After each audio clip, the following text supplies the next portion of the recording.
pattern, so each human, each soul is unique and of special concern to our Lord. As God's creative hand forms ice crystals with loving care, so too He intends to form each person to reflect His glory. Compared to the rest of creation, snow crystals are simple, yet the great architect's attention, even to the countless snow crystals He forms each day, is an unmistakable mark of His care. God has built into not only ice crystals, all kinds of other molecules, all kinds of systems, relationships, and processes that we don't even begin to fathom yet today. That's one of the reasons I'm a scientist. I love trying to find out how things function, how they operate, and apply mathematical equations to them, because I feel like I'm touching the face of God, if you wish.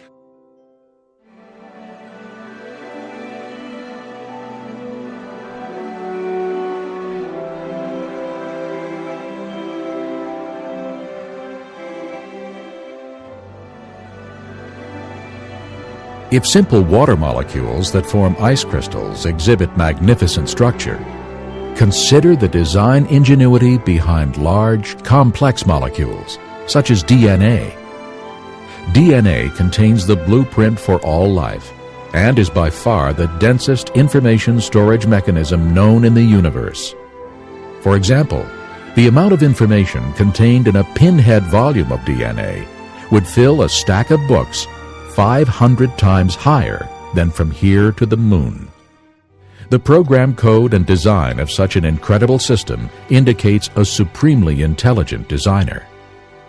The evidence to me that just cries out that there's a God is the study of DNA. DNA is a very powerful, massive information storage system. In fact, DNA that makes up our genes actually is like books of information that's read by a language system. It's absolutely phenomenal. And scientists know today that languages, a code, only come from an intelligence, and information only comes from information. Nobody's ever seen matter by itself give rise to a code. Nobody's ever seen matter by itself give rise to information. And as you look at DNA, it actually cries out, in the beginning, God created the universe. We all begin as a single cell the size of a period at the end of a sentence. How does that cell know how to build a body with 100 trillion cells in it, thousands of different kinds, and each one of them is so complex, nanochemical machinery beyond our comprehension how it works, and encoded is the instruction manual. It's the manufacturer's manual how to build and operate every part of this incredible body made up of 100 trillion cells. Furthermore, DNA is a three-dimensional molecule that is self-replicating.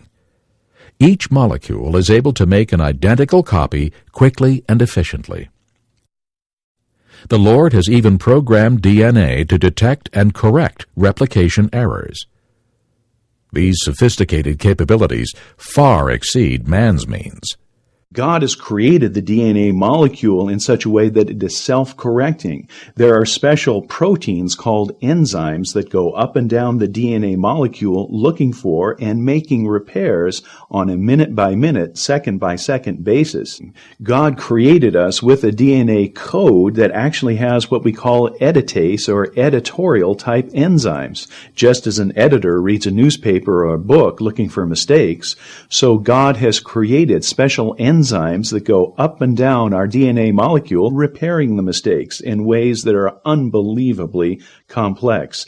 There are many examples in creation of things that demonstrate the biblical God. One would be in our very DNA. Our DNA has information in it. And there is a whole field of scientific study called information science, which studies how information originates, how it's transmitted, and so on. And one of the laws of information science says that information never originates by itself in matter, never spontaneously comes about. Anytime we trace the copying of information back to its source, it always comes back to a mind. And since we have creative information in DNA, that tells me that DNA comes from intelligence. It's not something that could possibly come about through millions of years of mutations and natural selection. That just won't work. Yet even the DNA molecule is simple compared to cells. All life consists of cells, and each cell functions as a miniature city. When we consider that a human body consists of trillions of cells working together as one unit, we should be in humble awe of our Creator's intimate care and perfect wisdom.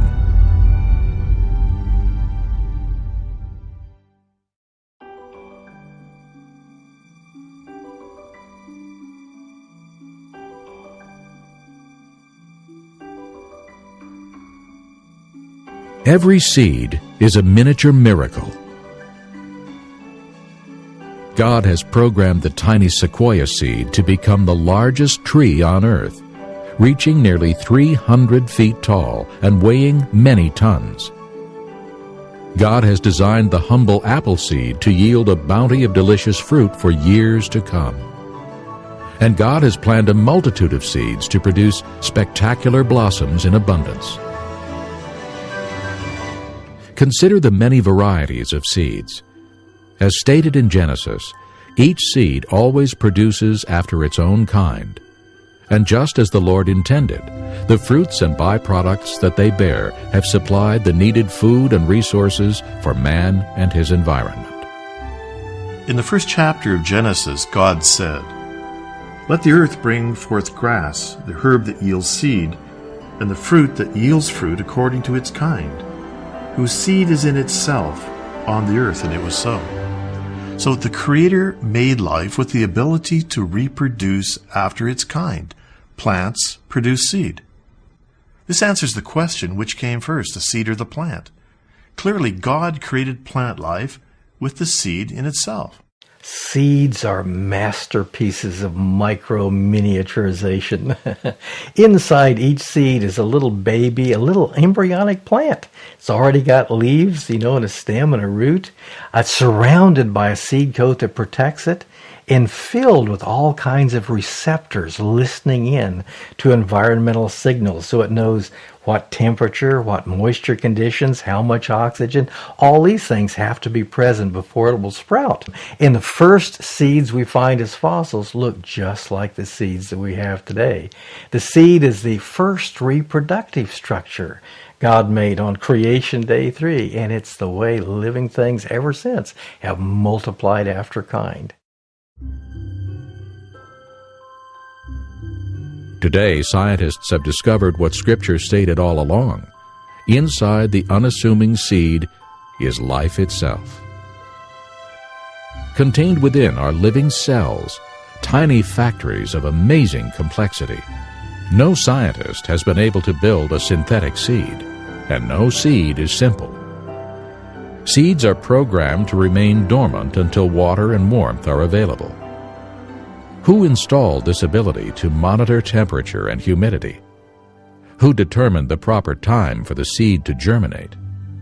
Who told the root, "You must go down," and the stem, "You must head upward"? Do you see the guiding hand of our all-loving Creator?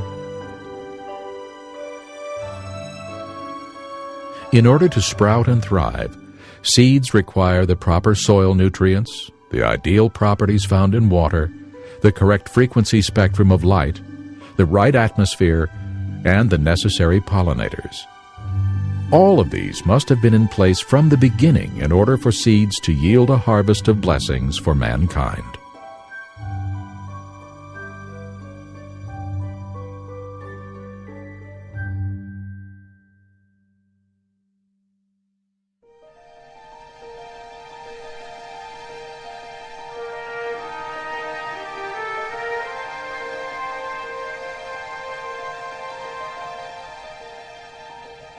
What a drab world it would be without flowering plants. From unassuming seed to magnificent blossom, flowers reflect a sliver of God's splendor.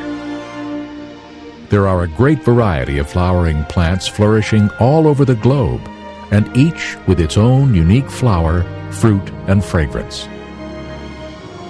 As a blossom expands, its fragrance fills the air. Consider that each flower always produces its own particular perfume. Even more amazing, God uses the same elements, soil, light, and water, to produce all these brilliant varieties.